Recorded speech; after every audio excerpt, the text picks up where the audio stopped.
let's hit start streaming. Hopefully, something. Whoa, look at that. Hey, we're on? Yeah, but it's delayed. Well, that's okay. Delay is perfectly acceptable. But yeah, then that'll drive you crazy then. But it's showing up. You can see, you can hear. Yeah, I'll make sure I turn down the audio so I don't. Oh, thank God. All right, good. All right, that's one thing that works. Let's see what else blows up. Yep. Could get us in. 5-6 second delay. Great. No, that's perfect. Yeah. So I could be getting us in trouble right around the hour when we start. I'm going to hit to start recording. I think I need to do that, but I don't really know. All right. If it ruins everything, then I'll stop and we'll readjust.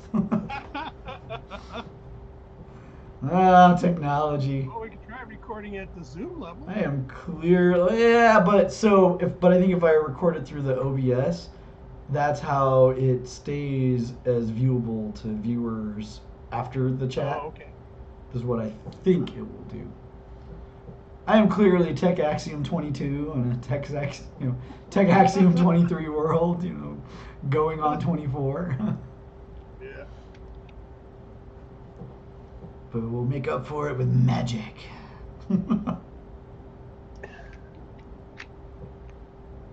So I see you in the chat. Is there anyone else out there? Do not see them yet. Okay.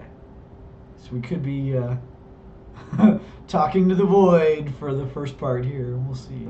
That's all right. We'll just see. That's why I'm hitting the record button. It won't be all for naught. Probably should check Discord to see. I mean, not Discord. Fire off the note and see if the link is live from the Kickstarter and the update. That'll be the other one I'm really curious about. Like, if that works, then I'll be stoked. But I'm afraid to touch it and blow stuff up. But so hopefully Deanna is going to be checking on.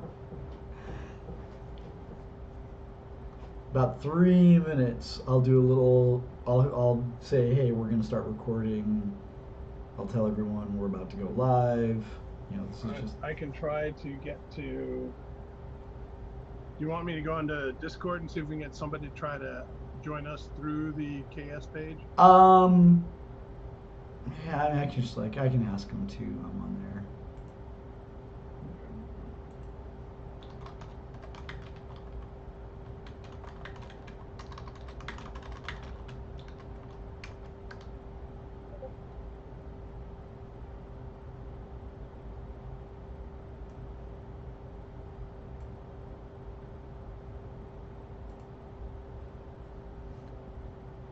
Who knows if anyone's actually around.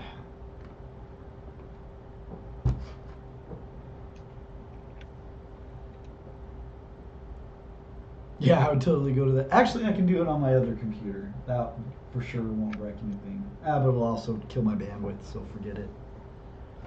Forget it. Let's keep it clean. Yeah, it's like, don't cross. Don't cross the streams. Important safety tip, Egon.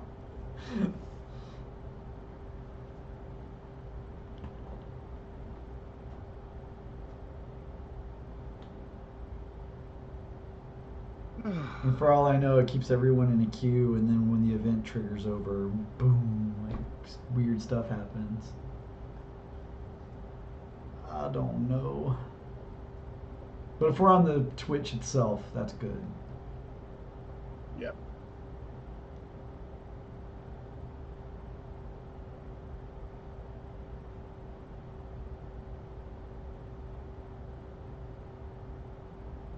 Dropped frame rates, stream information.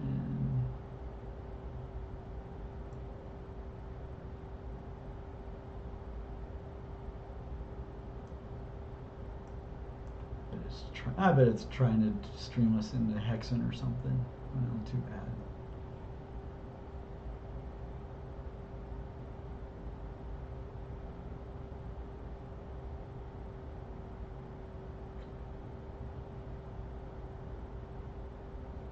we'll figure that out next time.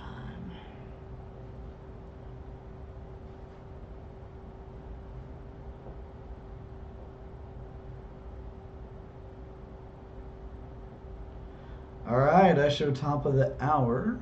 Let me hit the record. All right, hello everybody. Hopefully we're streaming live and you're able to see this through the Kickstarter link.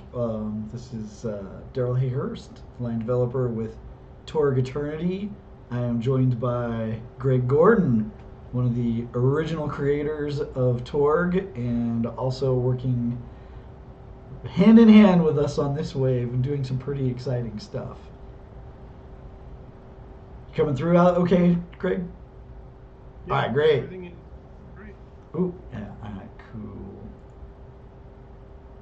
All right. All right, let's go ahead and get started. And, if you're in the web chat and can see us, please comment, say hi, everybody. If not, we're going to roll forward, and we've got this recorded. You'll see Deanna's comment. Yeah, she can't help. Thanks for nothing, Deanna. We're moving on. Oh, you mean, so it can't as opposed to didn't? Yeah.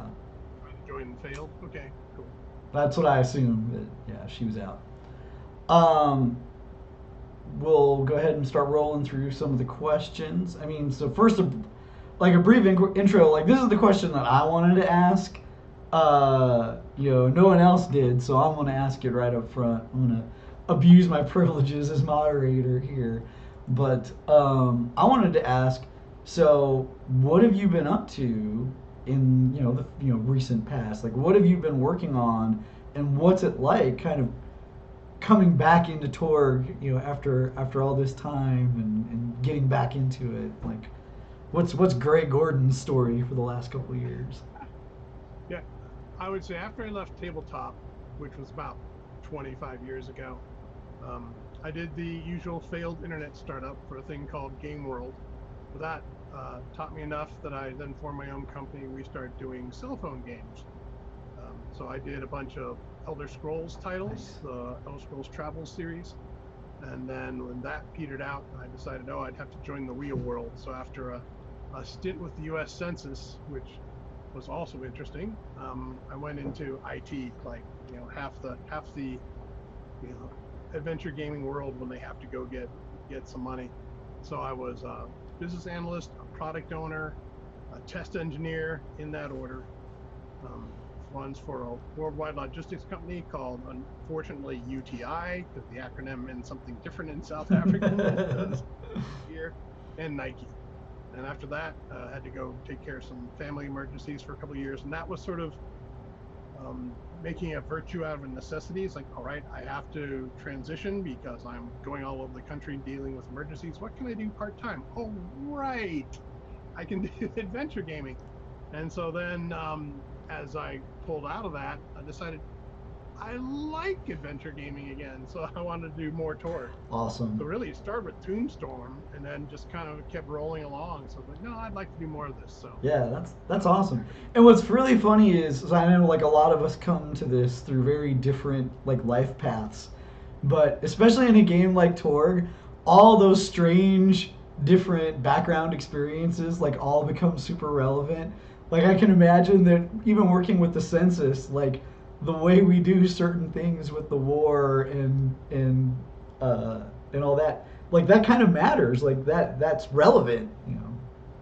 Yeah, I say my U.S. Census experience taught me that, oh yes, there's far more of the world that's hidden than we assume.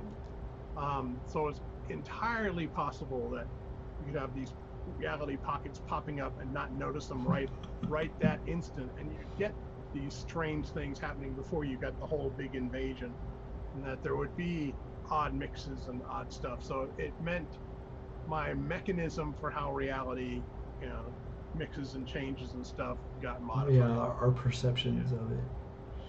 Yeah. Okay, cool. So I'm gonna go to some of the questions that got asked on the in the Kickstarter. Chris asked, "Did you think that there would be so much love for Torg after all this time?" I honestly thought that the book would do fine because that was sort of a nostalgia vote. I could see that. I did not expect to have such a large and viable community playing this thing, wanting to keep playing it, wanting to record the differences and sort of the, you know, the Odyssey and play it as a modern game. That I did not expect. That was really, really gratifying. It's like, oh, cool. You know, which is also that happenstance, like, oh, then I can do this more. Yes. Right. Yeah, I mean, in working on it myself, I was very much the same. It was like, oh yeah, we've got the book, but the question is, will people play? Right? Like, are they out there playing? And that's been like the most thrilling part is like seeing it at conventions and being alive, like this living thing that people are doing constantly. Right. It's like, ah, yes, you know, ha, we got something. Cool. So no one asked this, but they don't have quite the same. Like they don't have the window in like I do. So I was gonna ask this one. Could you give us a taste of some of the characters that are going to appear in this adventure? I mean, there's kind of a follow up that's related, but could you talk a little bit about these characters and what's so appealing about working on them? Yeah, I had what was called Cosms Collide. So I got to work with 5 Cosms. Some of my favorite characters, I really like Tongue Lasher Frold, who's a troll who represents the free trolls. They've emigrated out of the Dark Ones area into Copenhagen. They're pure Eilish, but just the association with Core Earth humans, the fact that Copenhagen is still trying to maintain that stuff. She has aspirations, and one of the little side missions is, can you get the trolls citizenship? Trolls have a big hang-up on the fact that Core Earth leaders can order a war and not go fight. And so there's a bunch of stuff where she's trying to come up to speed, and I really like her as a character of how the Eilish adapt when they hit Core Earth. That was fun. I enjoy. Yeah, I like Dr. Josina Fletcher, who's the Nile Empire representative, transformed from Rice University. When she comes in, she has this T-shirt that says "Tomb Saver," because she's absolutely on a crusade to save these artifacts. In her mind, was what she's doing in behalf of the Nile Empire. So when you start interacting with her, she helps you put some pieces of the puzzle together about, oh, maybe at least a third of review is right, and there's some other things you can accomplish here. Right. Talking to her and figuring out what's going on. Then, of course, the Baroness.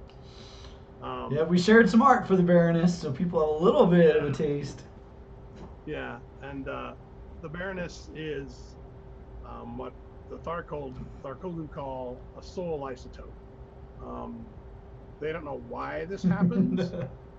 Some things can essentially, at different energy levels, effectively radiate different realities. So you're not representative of one, you can kind of adapt and absorb others. She's one of those. So she has, instead of the standard 2 fundamental possibility abilities of boost action and soak damage, she has 2 others, disconnection and Cosm Chameleon. That replace it. Yeah. So yeah. One of the things I wanted to do in the adventure was start widening the toolbox to give a peek at what might happen inside of year 2. Yeah. So there's one question on there I saw that, are we going to be able to play other Storm Knights? I don't think so. But also, the abilities you get as a Storm Knight are ideally adapted to war. Right. Her abilities are cool, but she'll die. If you put her on a battlefield, she's got issues. It's not going to go well for her, right? Yeah. Yeah, so she has to be more political back, and that's one reason she's working with the Storm Knights, is she sees an opportunity. Yeah. She gives herself the name Baroness Noshnaya Svecha, meaning night candle. She sees herself as the one single point of light in the dark for some other path forward other than a Storm Knight. But she's not a trend yet. Yeah. So, but yeah, I enjoyed the characters I got to play with. They were a lot of fun because they are sort of, in a way, are emblematic of that piece of reality. Yeah, and I know a lot of people are intrigued about this whole idea of there being like alternate variations on Storm Knights, and uh, so you actually already mentioned the question that he asked, like, is that going to be a thing for everybody? And this was something we talked about like early on, where when you pitched it, you're like, oh, I really want to widen this canvas, and I really want, especially in the GM's toolbox, to be able to throw these really different things that you maybe don't know how they work at the players, because that mystery can be very dangerous and exciting when you're like, wait, that doesn't work like a stormer. I don't know what's happening here, and that's really exciting. Right. Um, and when we talked about it and we were pitching ideas, we're like, well, anything a darkness device does is definitely something that these, like some variation of these should be able to do. And so we're like, oh, wow, a stormer that can make dim threads. Like, what impact could that have on the story? It is not under the control of a High Lord. I think one of the things that when you, Deanna, and Brian and I were tossing all this around was either through sort of intuitive understanding of the Torg universe, they do tend to align well with Eternity and Void. Yeah. So making that stuff more explicit, using that as a game design constraint and a game design informing substance, then I think we're going to get a much wider palette, but it'll still be consistent with the original Torg vision.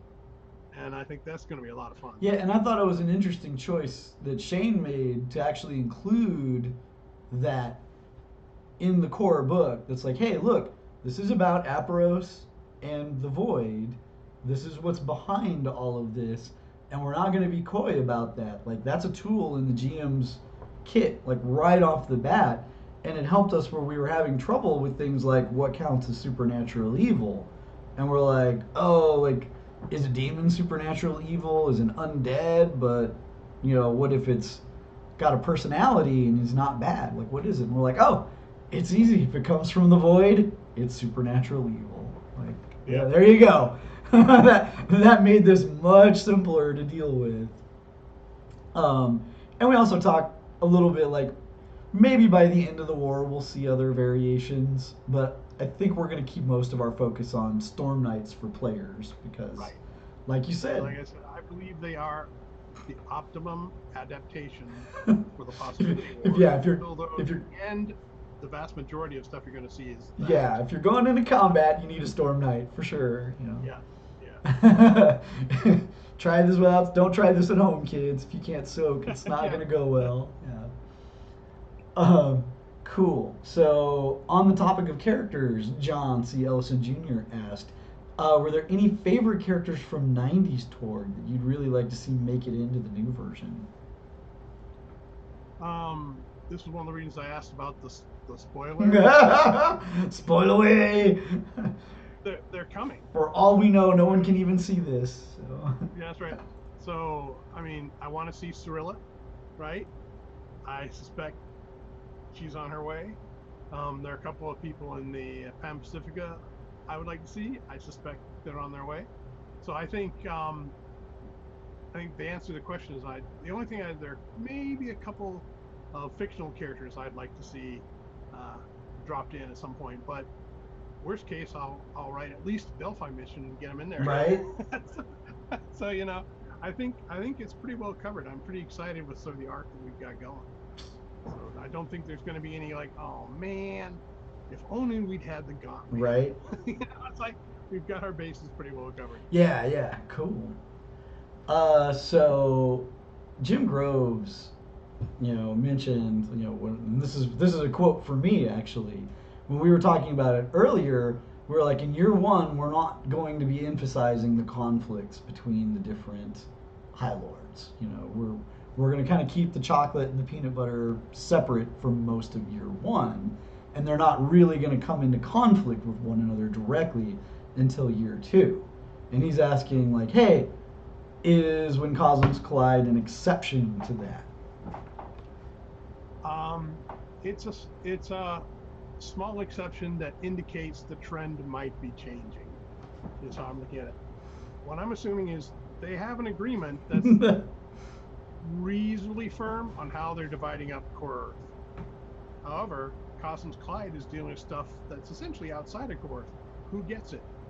That's not agreed to. Right. So it's I'd say the level of a Cold War struggle. The Storm Knights and the other Cosm factors are the espionage agents, if you will, going to reclaim and understand this stuff.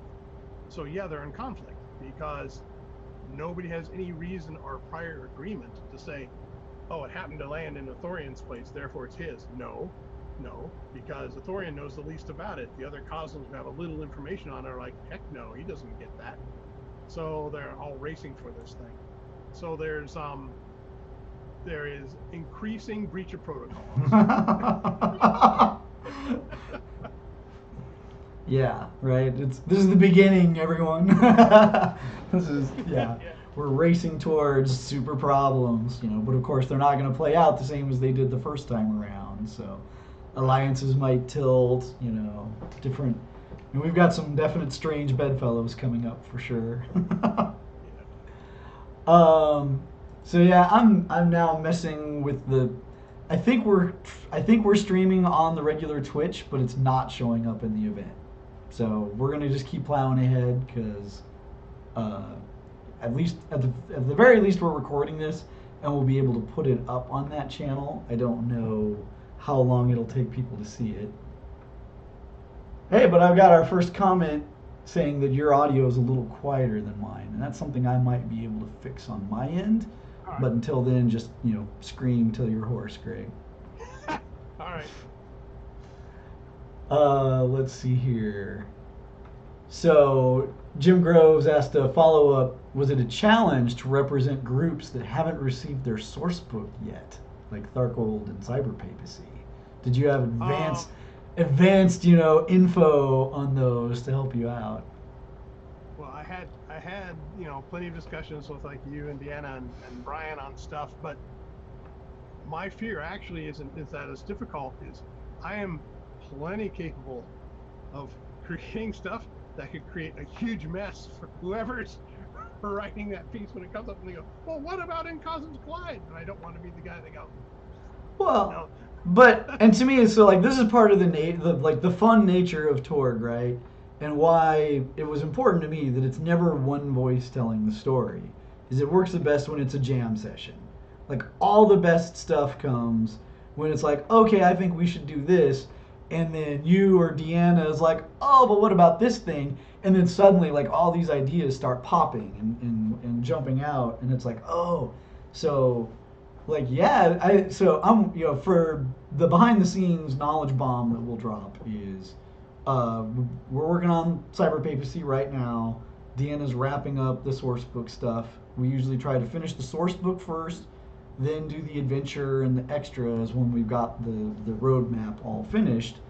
So you had all that material for Cosmos Collide, and Tharkold is something that I'm working on right now with John Watson.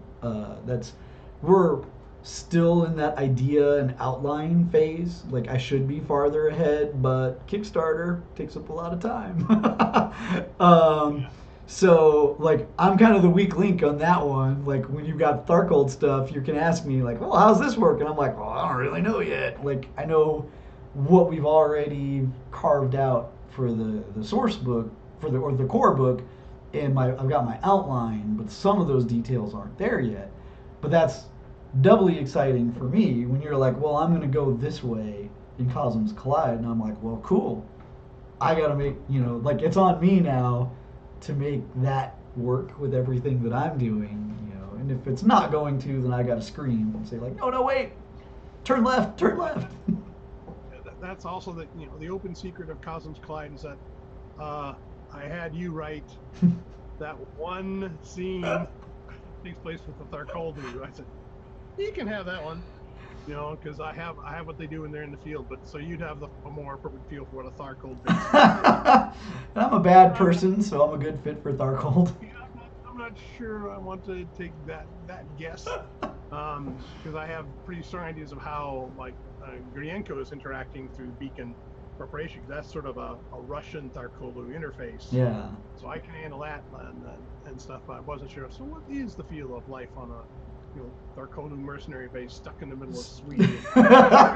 Which I had a ton of fun with. Like that was really, really fun to write, and I'm like, I enjoyed kind of taking a very open approach to it, where it's like, well, this is here. There's a couple different ways you guys could approach this, and frontal assault's Right. not necessarily the first one. Like I kind of hope people go in disguise, as the gag, everyone, because Greg and I were talking spoilers before. Like, what do we spoil? And my answer is on these videos, everything. If you show up, then yeah, we're going to talk about everything.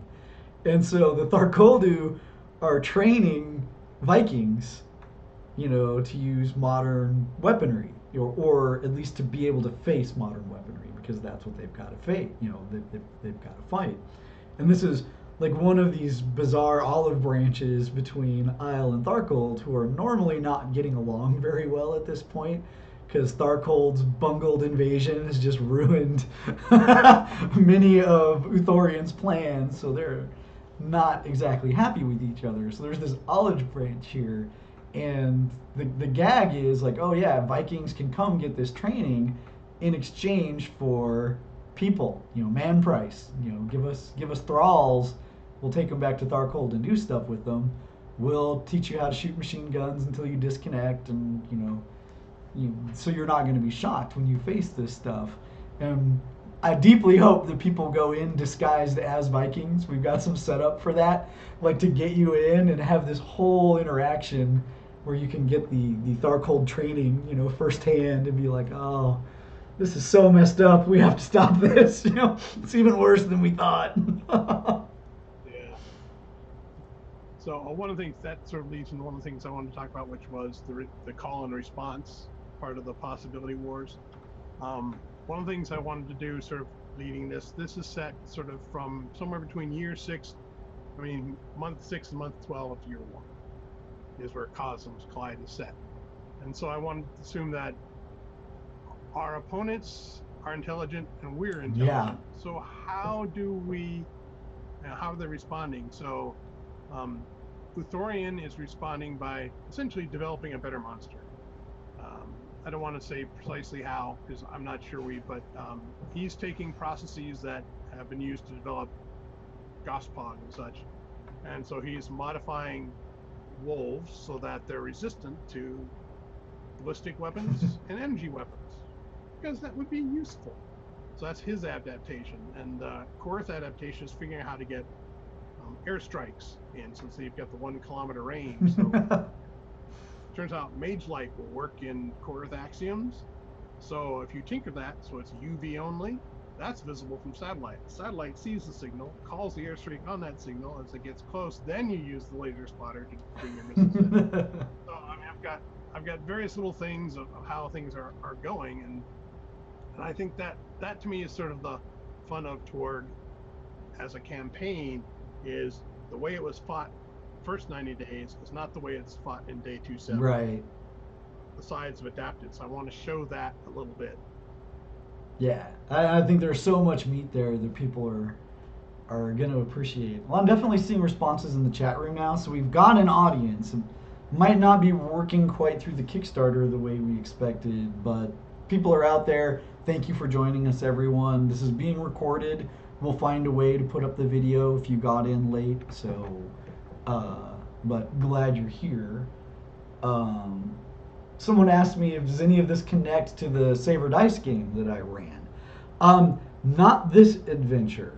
So part of that's either going to be repurposed in the Tharkold specific adventure or its own thing. So, but Cosmos Collide is a very different story from what I was running. That'll happen, but not yet. Let's see here. Simon English asked, focusing on the reveal for When Cosmos Collide, and we actually talked about this one already. The Storm Knights, the different variations coming up, and can you play them? So I'm gonna skip down to Richard B asking. So when we look at a map of Aysle, we notice there's common areas between the realm, Cyber Papacy, Tharkold. this is maybe covered in the source book, maybe in When Cosmos Collide. Can we get a taste of what the, is any of Cosmos Collide going to take place in those mixed zones, or is it going to interface with what those look like and all? It doesn't take place in a mixed zone exactly. As I said, one of the spoilers is there's yet another force in there that is converting the interior of Sweden from Eilish reality into something slightly different from Eilish reality. So there is one of the cosms colliding is not one of the cosms we know of. Mystery Cosm.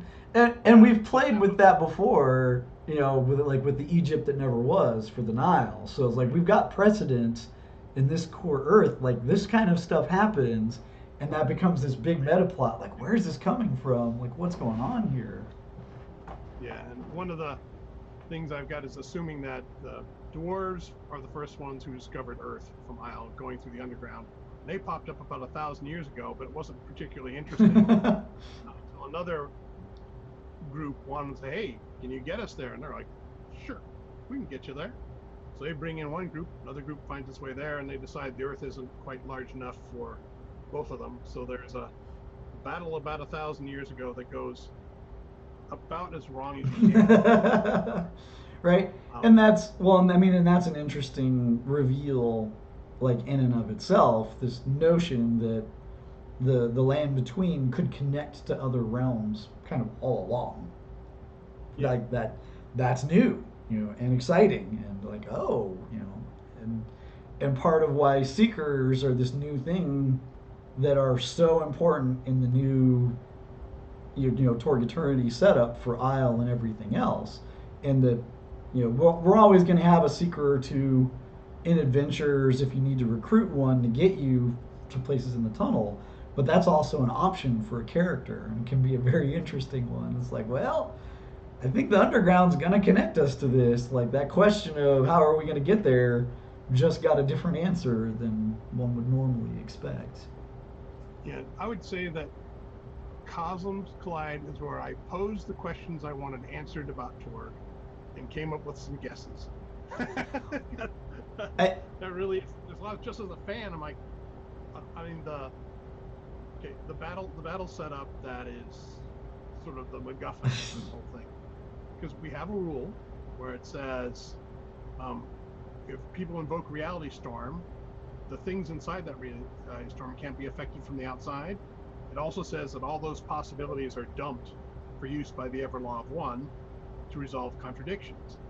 Well, what if you've got two cosm sources, like an Eternity Tree and something else? Then they've got thousands of possibilities to rage in this storm. Dumbing that all out, eventually, the Everlaw of One's going to go, none of this exists. So it disappears the entire thing, except it can't disappear anything inside because that would be affected. So it's half there, it's half not. It's been sitting there in suspension until the Storm Knight's poking. So that to me is like, so is it, it's basically a Schrodinger's. Yeah. Right, the same thing we do with equipment when you disconnect. It's like it goes to that same kind of limbo where like, wait, what's going on with that limbo?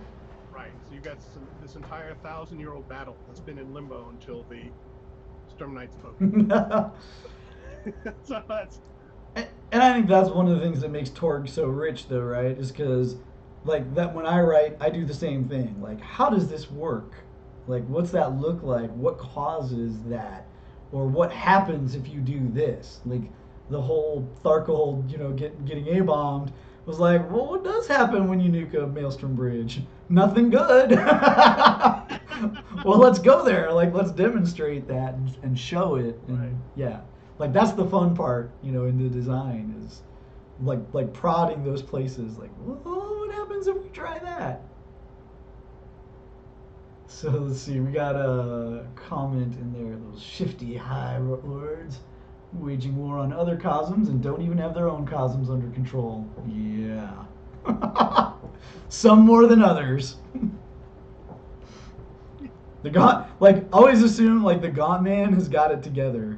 And then everyone else is going to be some varying degree of Oh, what a mess. And that's how the Gaunt Man likes it. Yeah. So let's see. Padre0875 asks, what didn't make it into Cosmos Collide that you wish you'd had more space to include? Well, since I started thinking about the dwarves connecting, what about the land below? Does it pop up? Do those interdimensional spaces intersect somewhere interesting? Can you have living land stuff erupt through that into Isle? And so I had a little piece where that was going to happen. Then I decided that would be the bridge too far. Hmm. That would be just a little too messy. I have so much. My fear as an author is that this is a complicated scenario in terms of I'm not showing you everything that everybody's doing. I'm showing you where it intersects the Storm Knight's path. So the progress that everybody else is making has to be inferred by what's going on and what's being reported. So I decided that adding one or two more cosms would turn this into roll a d20, pick a cosm, find out what's going on thing instead of a story. So I had to close it down. Yeah. But I'm still curious. I kind of think they do.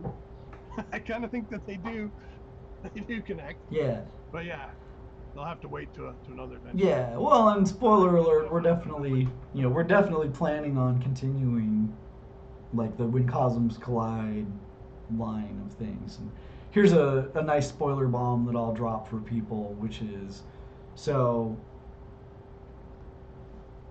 one of the elements that we wanted to add to the Kickstarters was, obviously we're very focused on a year one cosm, one at a time, until we finish all the cosms. And then in year two is where we get to change that pace significantly and probably have one, maybe two events in the whole year that are all on all the books are related around that, and that things move much quicker at that point. But while we were building up our single cosms, we realized like, oh man, we do need multi-cosm support. Like everyone's going to want to adventure in multiple places in the same adventure. We need to have something for that. And our initial thought was that would be Relics of Power Redo, which we started off on that one, and we were very resource conscious. Like, okay, we're not going to be able to do all of this for this Kickstarter, but we can get it started. And then the thought came, like we had the opportunity where Marcus really wanted to push another book, and we're like, well, we're doing more and more work with Greg. Let's pitch it. Hey, Greg, we've got this slot. Have you got an idea? And so we went full speed ahead on that. But we're also still working on the Relics of Power redo. So you've noticed 2 acts are, I think we've revealed the second act. And we hope to get a third one for this one. And then next Kickstarter, we'll finish it. Like the last acts will appear in that. And one of the unlocks will be, this will be a printed book, and it'll go in the box for free, just like Cosmos Collide's going in the box on this one. So, Relics of Power fans, next Kickstarter is your Kickstarter. Like it's going to be a book in that, and that'll fill kind of our multi-cosm slot for that one, and then we'll be talking about, well, what's the next thing after that? When we do Tharcold, and that could be where some of the elements from what I ran for Saber Dice show back up, or it could be something completely different. We've got some time to figure that one out, and then by year 2, it'll all be multi-cosm. So Michael Dawson, this one's only somewhat related to When Cosms Collide, but I think there's enough crossover that it's worth bringing up. He was curious to the amount of detail provided on the various political structures within Isle. I think he initially meant that for the source book, but I'm kind of asking it in terms of the politics within When Cosms Collide, because we've got these factions, and how they maneuver against each other is important. Like, what do you got to say on that? I do deal with politics, particularly the first act and the last act, which the first act takes place in Copenhagen, which is still sort of reeling, still trying to be a co-Earth place, even though it's a mix zone. Oh, which is also, I forgot to mention, I have hard point decay instead of complete collapse. So they're bleeding out, so Copenhagen's still a mix zone. So you have how you try to assemble a polity out of elven refuge, trolls, refugees, and core Earth survivors, because they're trying to build a core Earth government. So what does that look like? And it looks like a mess. I mean, the elves just flat out don't buy half the ideas, and the trolls think they might. But so I have how that sort of how the piece is kept, how it's broken, who the power players are. And I do that again when all the cosms finally come together in Act 5, sort of how Aysle resolves nobility differences. I also introduce an element I call prisoner diplomat.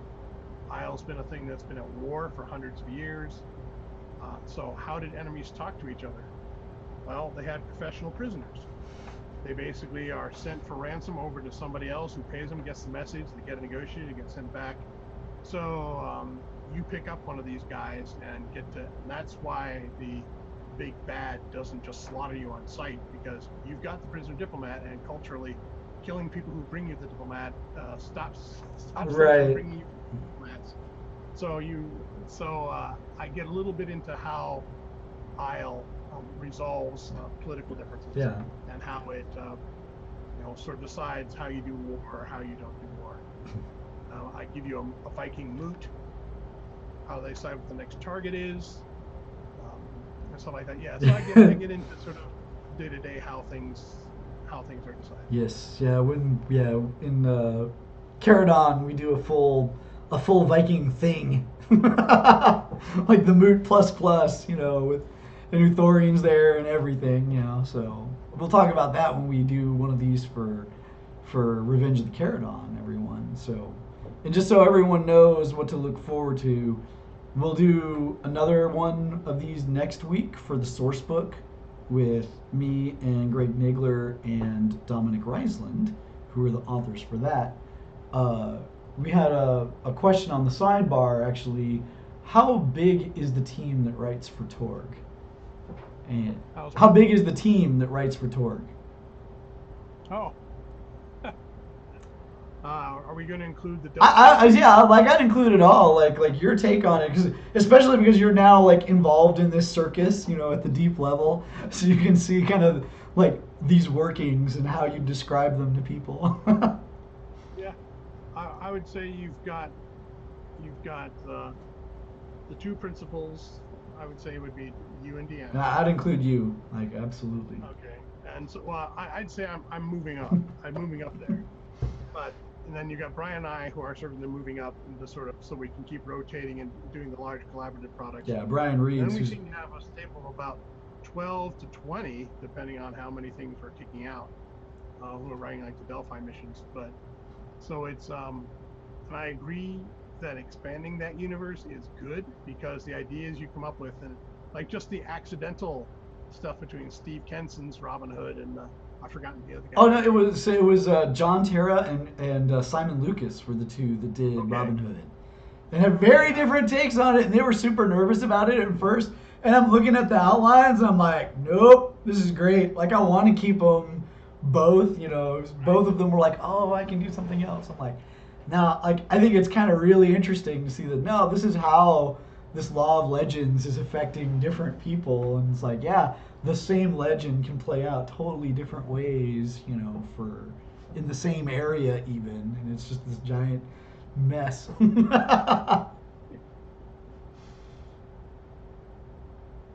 Let's see. Given that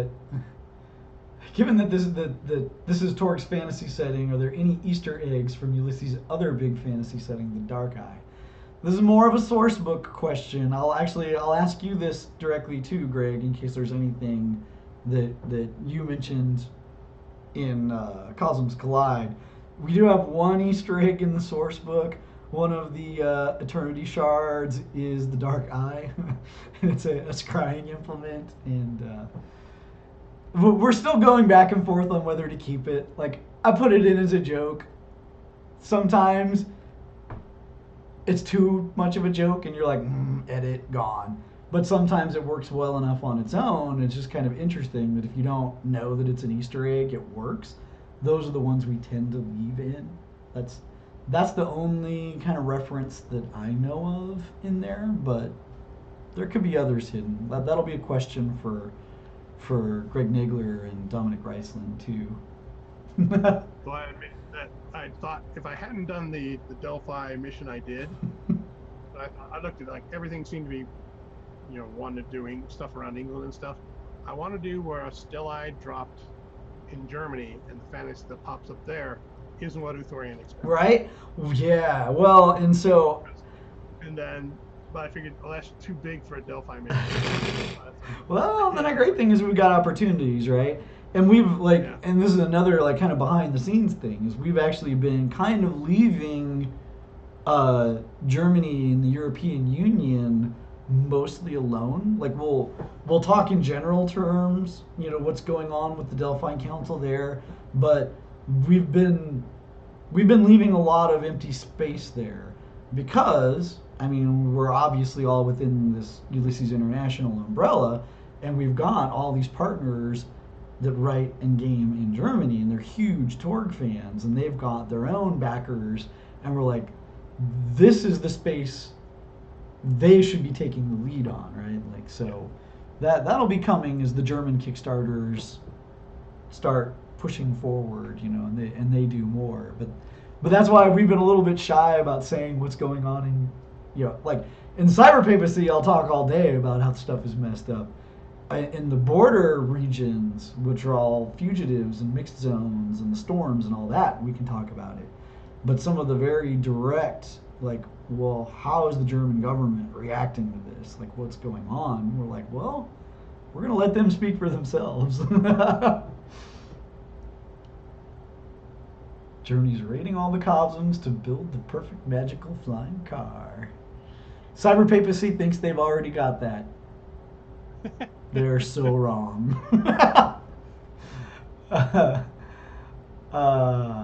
Let's see here. We're about 15 minutes out. Was there, before we go, I got some lightning round Q&A stuff that's all more source book or general related, but I'll get to it if we've got time. But before we do that, I wanted to, chat room, if you've got anything more directly for Greg, or Greg, if you've got something else you want to expound upon about when cosmos collide. For example, that awesome ball that you were telling me about.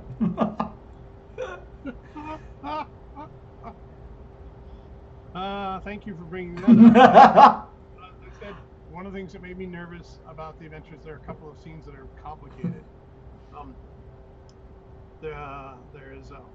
What is happening is the reality around a particular area of Sweden is converting more into Hans Christian Andersen style fairy tales and myths than it is Isle, due to the cosm yet to be named. So of course there's an enchanted castle, and of course that's where the Baroness lives. And so in her attempt to secure independence, she invites all the power brokers of the area, Storm Knights included, to a fancy ball. And at the ball you have to fill out a dance card. You're going through the whole thing. But it really comes down to two questions. Is the big bad from Isle going to be the target of the assassination attempt at the end of the evening, or are the Storm Knights? And you're having to negotiate this while this whole thing is going on, but you've got all 5 cosms there, including a couple representatives. There are a couple of Viking clans that don't agree with each other that are there. So it's just a huge amount of power politics and backstabbing and all stuff going on, all in syncopated time to the dances that are going on in the evening. Mm-hmm. And how that affects your chances of getting a deal done. So it's this big sprawling thing, but I think I'm pretty excited about it, but I'm still, it's way more dive into Eilish culture and stuff like that than you normally do in a But the risky stuff's what I personally like the best. Like that's why, like in Caradon, which we'll talk more. Like we do the same. We've got a Viking thing, a big meeting, and you've got to go to, and because it's a thing, you're not supposed to fight. Boy, I hope you don't, because you'll get messed up if you do. But I love when we can kind of step out of the expected combat encounters, which I still love. But like anytime we can mix that up and put the Storm Knights in something political or social or something they're maybe not as well equipped for as they are as equipped for combat, and throw them in the deep end on that. I think that's when the game really gets interesting. Like it's so fascinating what happens. I give you game mechanics for most of the pieces, but a lot of them are just, which do you pick? Can't have them all. Yeah. Which do you pick? And so that there's no dice roll involved. It's just how you line up your sides, and you hope it works out. And that stuff to me is personally, when I'm gaming, is what produces the most tension. Once the players realize that no, there's no die roll involved here, is they just have to live and die with their choice. Straight choice. Yeah. We always try to do that. So one of our design choices that we do on the big adventures is we want to build them around dilemmas, and dilemmas can't be solved. You can't have both. Is the idea. Right.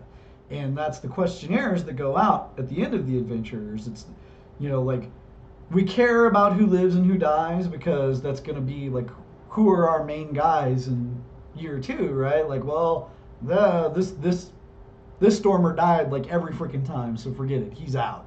But wait, this one lived at, like, 90% of them. Okay, that character is going to become more of a thing and people are going to hopefully build up a relationship with him or her. And so on. But I think the more interesting ones are the ones where it's like, well, there's no right answer here. There's no best case. It was, well, did you go left or did you go right? And, well, if you went left, here's what happens to everyone in Aysle because of it.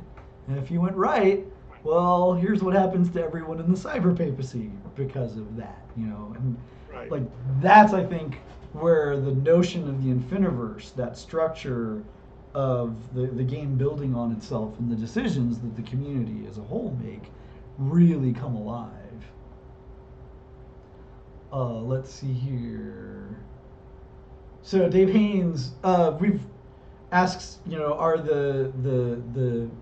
our Stormer isotopes? I can't remember if we've got a name for them. All isotopes, yeah. Yeah, are they gonna have perks, that players could then take later? We talked about this at the beginning when I think we didn't have anyone here. If you want to give them the nutshell, Greg, go for it. Yeah, I'm saying that the abilities are sort of game master tools for now, mostly because I am assuming that the Eternity and Void selected the 2 best suited generalized abilities for combat, which are Soak and Boost Action. So all the others are suboptimal if you're running a combat style campaign. I mean, the Baroness can do cool stuff with Cosmic Chameleon and Disconnect, but you put her in a firefight, she's at a disadvantage. So I don't think it's something that for the possibility wars, at least year 1, maybe by year 2, you're having other things you have to accomplish, and those abilities become more important. So I think not in the short term, but what we're trying to do is open up the toolbox to say, hey, this is coming. Right. It's different this time. Surprise! The employees are settling scores on a wider basis than they had before. So they're throwing a little more into the pot. Cool. Yeah. Well, all right. A few lightning round ones. I see that the box insert was unlocked. Any details about that? So the way the box insert works, everyone, here's a peek behind the scenes. It's actually going to be the last thing that's built after the manufacturing of everything else. We were toying with doing this last Kickstarter. I asked for us to wait one more because I wasn't confident we'd be able to get it tooled without delaying the Kickstarter, back in the day. Odds are actually it probably would have been fine because another delay got us, as always happens. But like, I didn't want to add that element that would be the one that pushes us back a month. Now we're very confident on it. It's going to be the same printing studio that does the boxes is going to build the insert, and they're building them based around the things that go into it. That will go, essentially it'll be the last thing to be built, so we can't really show off a preview of it, but we know roughly what it's going to look like, and it's going to mean we don't have packing peanuts inside the box this time, which will be nice. The other thing that I will mention about it is one of the upcoming unlocks that we have not revealed is the base version is the cardboard kind of plain white stack or whatever. There's going to be a future unlock that will be a full color version that will be themed for Isle and go in the Isle box. If we get that, clearly we'll want to do inserts for the old boxes too. We're working on ways to work those into future campaigns in a way that's going to be fun for all the new backers, but also not screw old backers. I kind of maybe want something that relates to a box that we did in the past that we never did. We're still working out exactly the details of how that's going to work, but we're going to get there. So when we do stuff like that, like when something comes in popular, we're trying to add a new crazy item, every time, just so there's something interesting and exciting. And then the question is, if it's cool and people like it, and they're like, oh man, now we got to go back and do that for the other costumes that we missed. How does that even work? When will we get out the Dr. Mobius t-shirt? Same exact thing. Like, so whatever that mechanism is, and honestly, what I think it's going to be, and this is me just, throwing ideas out. We're joking that as a fun thing that we'll be doing in the next Kickstarter, as we're doing more videos, we'll have like a live, like wheel spin or die roll or something that will unlock one of these previous things. Like, oh, here's a T-shirt that we didn't get to do, or the posters that we didn't put in the Nile box. Now we're going to do them for everybody. And yeah, they're going in this box for free. If you had a previous box, here's some way to order them direct, something like that, that I think will be exciting and keep the campaign fun day in and day out and allow us to kind of backtrack a little bit for anything that we missed. Let's see. Will we see another Cosm Kickstarter this year? My absolute plan, and I've said this before, my estimate is Isle is going to be printed and mailed right before December. December is tricky. If it lands in December like it could, it ain't going to be out until January. I mean, that's just how it is. But we've also said straight up, we're not waiting for the printing on the next one. So we'll do them when we're ready. We are angling to be ready for the Cypher Papacy in October or November. So odds are not 100%, but very, very high that we will get another Cosm in this year, and then 3 in next year to finish it out. And we'll be trickling in year 2 content, like we mentioned. Not all the year 2 content, because we need to finish year 1 before we get it all, but anything that we can trickle in early, we will. Let's see, no more questions over there. Here's a few other lightning round ones while we've got time to spin. Padre0875 asked, which stories from Dragons Over England are going to be in Cracking Tales of Isle? I am working on the conversions for Voyage of the Daria Marie, Warriors of Destiny, Gypsor's Luck, Three Soldiers, and Companions. We might be able to fit in Tales of the Nightwalker. I'm not sure if that one will fit when we're done. If it does, great. If not, it'll be those 5. Kevin Wibble asked, might Pixoud's Practical Grimoire be re-released for Torg Eternity with this Kickstarter? Not with this one. So what we did with the PDFs, and this was one of our kind of big things in the first Torg Eternity Core Kickstarter, was that insane deal on the PDFs that we wanted to do, where everything, we had Pixods in there, we had everything in that, And if you missed that, I'm so sorry, because it was a screaming deal. But we're not intending to ever do that again. Those PDFs are still available on the regular Ulisses website. But that's kind of where we're going with that. Will there be a revised one for Torg Eternity? Absolutely. Not in year one, but what we wanted to do, we're taking a very methodical approach to some of this. Like, we know there's going to be some extra magic coming in Aurorsch and in Tharcold. We want to get all the core magic done. Then we'll start doing collections of, okay, here's everything. You only need this one book if you're doing magic. Maybe a few extra beta spells and things like that, as we move it forward. Oh, let's see. Here's a hopefully quick one. We'll get into more of this when we do the source book one, but Richard B. asked for the spell creation rules that were mentioned in the source book. Are they going to be simpler in the past? Yes. So I think a lot of people really love the depth of the old magic system and the detail involved in that, but one of the sort of drum beats that we try to do with the new Torg is to keep it very playable, to the ground. And we don't have as much time as we did in the 90s. We've got jobs. And so we want people to be able to interface with that on a simpler level and still be able to do stuff. And the other thing about it is I very distinctly wanted to avoid formulas for building spells. Because I think there's two deep pitfalls to that. One, spells become formulaic, and I think part of the thing of magic is it's not science. Like, you can't fine tune it like that. Like, you don't really know.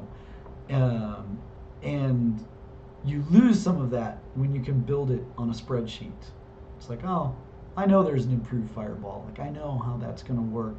I know what that damage is. And that also leads to abuse, where you're like, no formula is going to be perfect, and you can build like this spell that just breaks the game, and everyone's just like, no, let's not go there.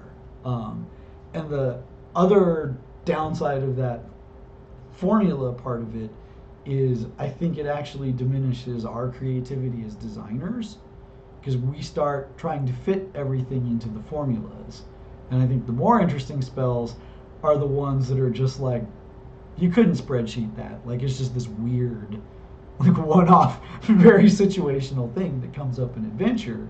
And we want to encourage that that's magic, and rather than hamper it with, oh, you can't do that with the formula, so you can't do it. All right, I blabbed for a lot there at the end. Greg, last thoughts for everyone? No, I'm excited to be diving back into this. I really am. I keep having ideas, which we'll discuss offline. So I think there are a couple of the things I'd like to do. So we're moving ahead. Yeah. Well, yeah. There's more to come, everybody, and there will be more of these meetings. Apologies if the link didn't work. We'll get that working better for the next one when we announce it. And thank you, everyone, for joining us for this. Glad to see you out there. Thank you. Okay. I'm going to stop recording. We're still live on the channel, but the recording ended there. So I see a lot of people in the window are saying thank you. We know the players are listening. Will there be ways around the one spell, one perk thing? Oh, so if you've seen like the Living Land, how when we added like the specific perks where you tacked on religions, we do the same thing where if you go into a very specific type of spell casting, it limits your spell list, but you get more spells from that list. So that helps boost that. And we've also got like the wizard book stuff where it's like, okay, you're more in advancing and casting now than you were before, but you get more spells for it, And so the rough power guide is, yes, after you buy in, it should be one perk, one spell. There are ways to get around that, but each of them come with a drawback, which depending on your playstyle might not be a drawback at all, which makes it very inviting. So, let's see here. You said you were gonna drop some more spoilers. Well, there's more of these to come, Dave. Ask the right questions. You never know what we'll say. All right. Yeah, particularly since we're off the air and only the live people here will hear the answer. So. Yeah, right? Spoilers. Okay, so, man, thanks again for joining me for this, Greg. I mean, I know we're going to be talking later in the campaign too, so, but it's fun as always. It's always a pleasure getting to interact with you, whether it's a public space or a private one. So, and everyone will find out, like, we've got crazy big news coming.